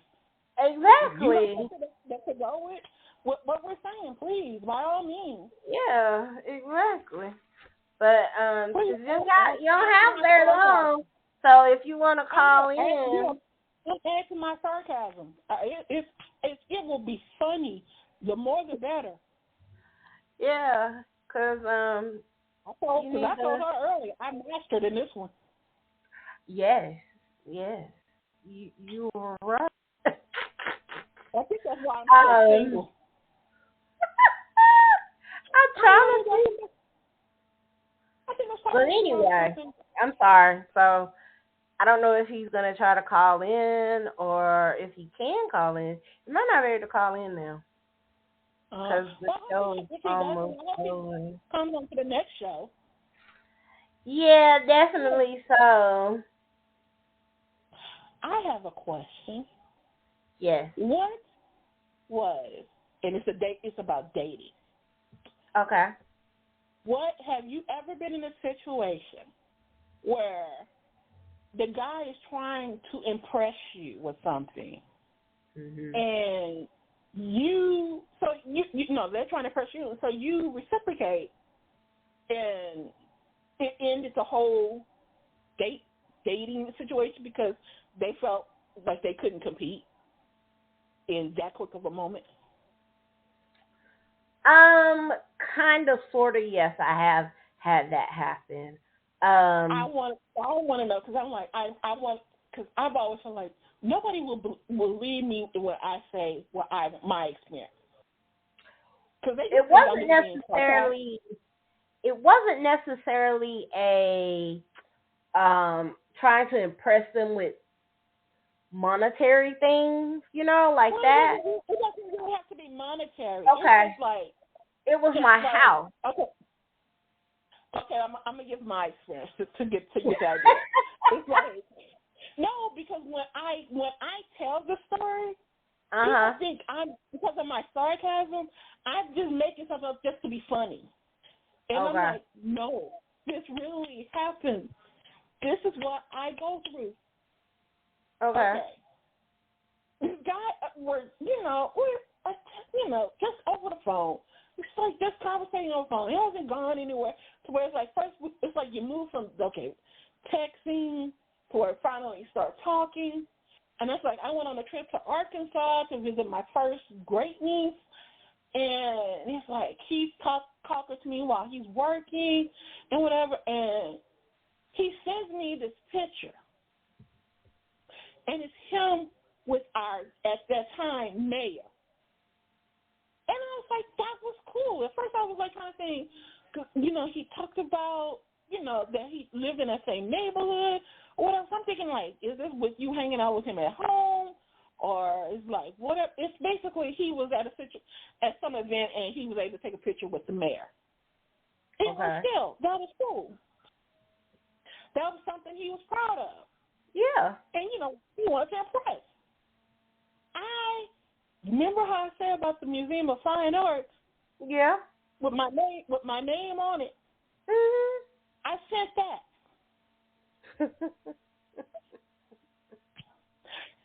Disappeared for the rest of my life. I'm like, why can't I be proud of what I do? And you didn't even get the back history for it. Exactly. Yeah. Well, you could have been bragging around that you're talking to somebody who gets their name, heard in the whole country. Exactly. Australia is not the U.S. No. You need a passport. Exactly. So I'm like, that's a hell of an achievement for somebody that lives in the hood. Mhm. Well, my situation, I got ghosted. We were dating, and he invited me to his house for dinner, right? It's like, oh, okay, thank you. And I went, and he lived, it was an apartment, but it wasn't in the best neighborhood. Okay. But I went. It's like, you'll be okay, and, I'll make sure you're okay, and da-da-da-da-da. I was like, okay, good, thank you. So I decided to do the same thing. Oh, my God, I think I remember this story. I decided to cook dinner and invited him to my house, and I have a dining room with a dining room table that is always set because that's just how I like it. And so he got here and he's like, oh, this your house? I was like, yeah.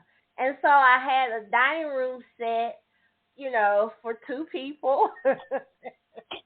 He sat down, we ate dinner, and he got up, he said, I gotta go. I was like, is everything all right? He was like, yeah, I got something I gotta do. I gotta go. I was like, oh, okay. Fine, that's fine. A dining room table took him out. No, it was the whole house. He later said, because he didn't talk to me anymore. And he kind of ghosted me. And I was like, what was the problem? Like, I thought I can't afford you.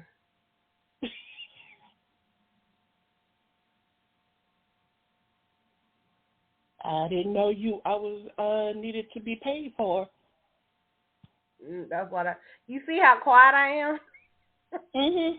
That's why, when you came up with that talk about mental, that intelligence when it comes to mindset, I was all yes, eager, let's go. Yeah. Because I was looking forward to hearing other men's perspective. Because I'm like, yeah, this crap is I'm like, now everybody's talking about they want this independent woman, they want that woman to be this way and that. But now when you're trying to date someone, you see this woman, no matter whatever that situation, what their motivation is, what their goals are. You see what they're actually doing. They're doing stuff for you, and you ghost them. Mhm. Make that make sense. Make it make sense. That's what I'm like. Yep. That's why I was like, why? It is like dating. It's like every blue moon, I dip my toe in the water, and I realize, no, it ain't changed. Go back. Blow dry your toe. Nope. Okay, so this is what my friend was talking about on the issue of content creators doing wild and crazy shit that's totally false. It's a business, he says. People lie to get more views and to gain infamy. It doesn't matter if the attention is positive or negative, as long as they're turning a profit and are able to do so from people's stupidity or from the comic act they're putting on. Yep, I totally agree. Break up, lady. Oh, I'm sorry. Could you not hear me? Now I can. Okay, I'm sorry. He said it's on a smaller scale, individual creator scale of Fox News. Then he says on mental illness, he sent me all of his texts, so I'm going to read them. On mental illness, he says it depends on the severity of the affliction as well as the severity of the crime that determines liability. Sociopathy shouldn't give people a free pass, but if you have the mental faculties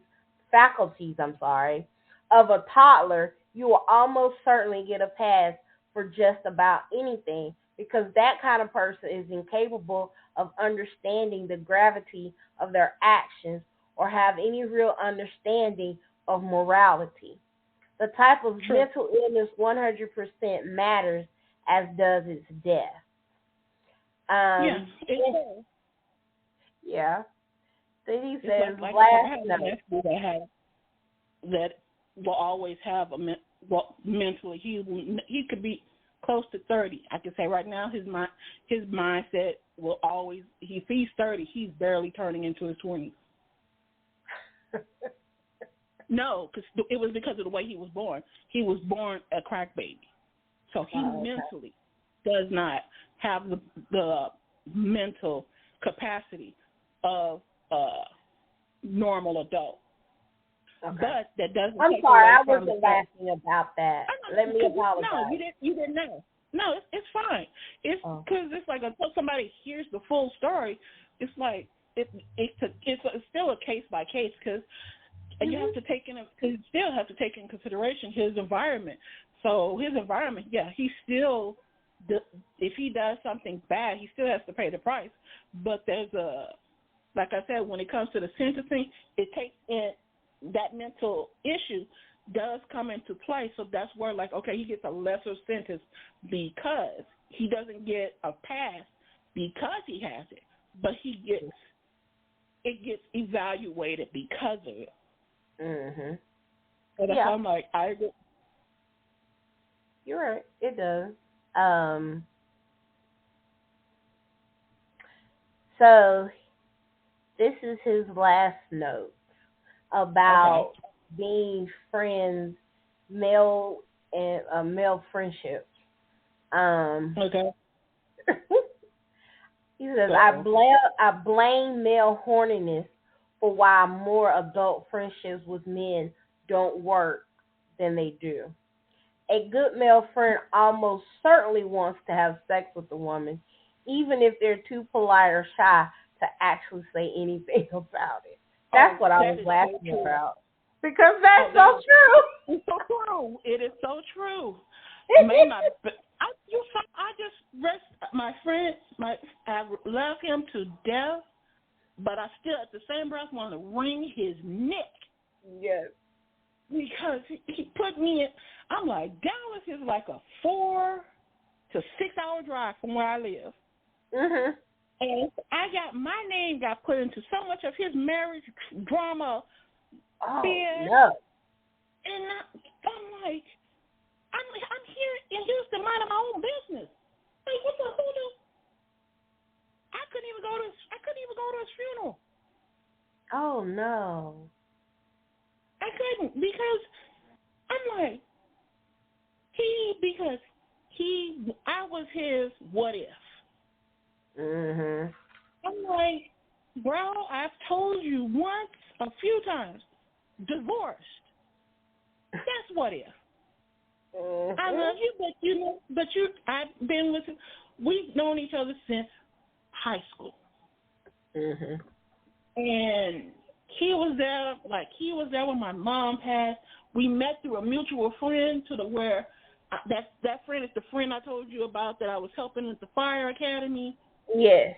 So we had that mutual thing, but that we both end up hating his butt. That's why to this day, if I hear the name Chester, I get angry. I'm like, I don't like you just because your name's Chester. I'm sorry. Oh, Lord. Because it's like he was more messier than a female. Just how females get to that for being so messy. He was worse. And he did what killed it the most. You did this towards your best friend. What on earth? You put fake information into his wife's head, creating stuff, and I was the perfect person because I'm here in Houston, supposedly not knowing what you did. Mhm. But because you wanted to hear or see the fallout of your best friend's marriage. That's not even a friend. Thank you. That's another reason why I said about doing a show about frenemies. Mhm. And I'm like, that's why I was like, yeah, I love that dude to my heart. It's like there's people I want to put on tattoos, but I cannot put his initials on my skin because I'm like, as much as I love you, I could kill you, but you already did. But yeah, I truly, guys who are really close, there is that aspect of where they want to. That's why females don't like when their guys have female friends. It's not always that they worry that the girl wants to do something to them. And sometimes they know the guys has feelings for that person. Yes. It goes both ways. It does. I've been in that situation where my best friend was a guy, and we were really close. We were so close that we called each other. Well, listen, I looked at him as my brother, right? Never thought, had an idea, never wanted to sleep with him, but not even in the atmosphere of your friendship, not in your point of mind. Exactly. And that's right. Him, on the other hand, whole nother can of worms, and I'm like, bro, you my brother. Not really. And that's what he said. He's like, not exactly. real. And see for me, no, it was never. It wasn't. We were always really close, but we wasn't brother. No, because one thing, because we built each other up. He helped. I always give him a lot of credit for my mindset because he was the one that helped. He's the one that helped nurture it. So the part of the reason, the way that I am now, I owe that to him. Yeah. So, but yeah, when it comes to my creativity and how quick I am to pop off, I mean, and especially with the mouth, because we used to come up with games where it's like we would create a scenario, and it's like we do create our own like soap opera to an extent, but with him it has to be X-rated. I'm like, okay, fine. Yeah. We see how crazy you are. You're gonna find out how crazy I am. Okay, he found out how crazy I am. I'm like, oh crap. So I'm like, you can hear it, but that's never gonna happen. So he even that from a kid even to adulthood, he always wanted to go back to that game. I'm like, okay, so if you sure, let's see how we're gonna bring that back to life. Go ahead, you start. Mhm. And he always end up laughing because I'm like, because my sarcastic mouth would do just like what I've been doing today. I'm like, are you for real?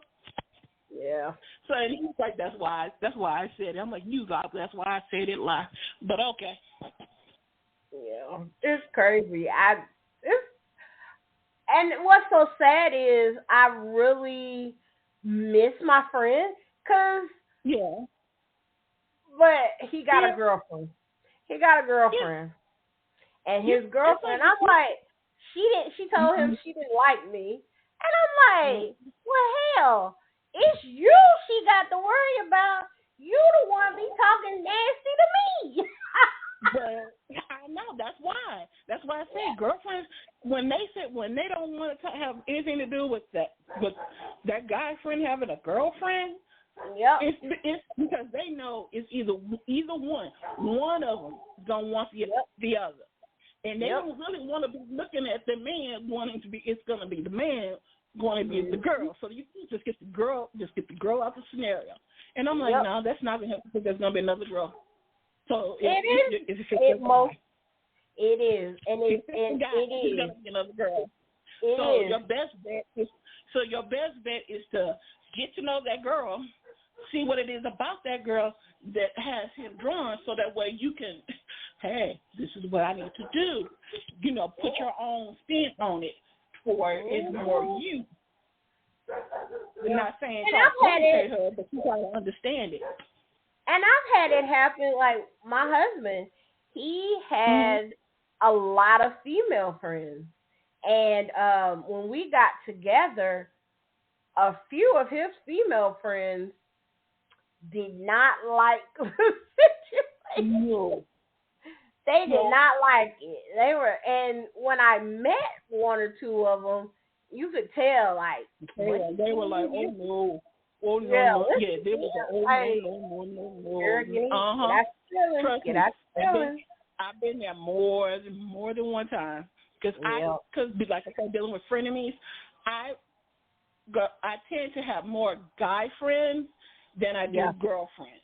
And it's either way is the way that my life seems like my pattern goes. If I don't have guy friends in my life, then I'll have some girlfriends. If I have some girlfriends, they go out, then it's back to having, keeping in touch with the guy friends. But it's like, no, because I'm like, y'all can, because I'm like, yeah, that's a frenemy story.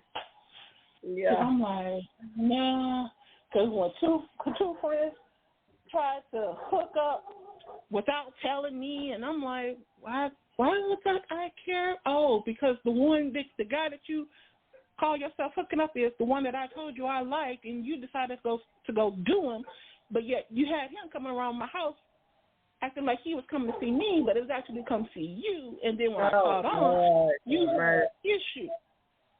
But the karma hit that situation. The karma hit it to the point where, see, she didn't know that when we did hang out, like we would go to the movies, we automatically go see more than one film. We go get our money's worth. Like, no. So they went to try to go to the movies to gain my friendship back. And brother man came up to me and put his arm around my shoulder and leaned in, and that kicks her the hoodoo off. Oh. He's like, oh, you gonna talk to her? I'm like, yeah, the fat chick that you thought that you called the charity case, that you thought, oh, I just carry her, she'll just go around. Looks like I look like that little token thing that you're trying to cheer up, fix up when we go out. But every time when we leave, the guys look at you, but then they see your car and they see the car that I was driving, and they kept their eyes on me. Yeah. But why when he leaned in to ask what other movie that I want to see. Mm-hmm. She walked ahead of us, wouldn't say nothing. I'm like, oh, she mad. Mm-hmm. But are you gonna tell him you as you supposed to be talking to your homegirl? Should we tell him that you're talking to your main man? Oh Lord. Yeah, really. I'm like, y'all really think this crap is supposed to like affect me? I'm like, peace to both of you. See, and I told her at first, I gave him more credit because I always saw him in passing. And I'm like, okay, high school. Then I see you at college. I see you, other places. It's like, okay, fine. The girl, I'm like, we talk every day. If we go like 2 days without talking, we call and try to figure out what's wrong. Mm-hmm. And you wonder why in my very first book, Anger Mismanagement 101, This Is Just Wrong. One of the popular pieces that everybody wanted me to recite was Kiki the Whole Bitch. Wonder who got that title. Oh, Lord. And on that note, we should end the show.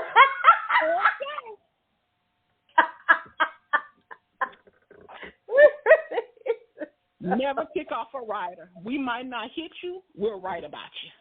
Exactly. And you think that writing is no big deal? Shoot. When Ludacris came out with Use a Hoe. Oh, use a hoe. Not use a hoe. Oh, I got introduced, but yeah, that's how they let me know what piece they wanted me to do. Use a hoe. My God. Mm-hmm. Yeah.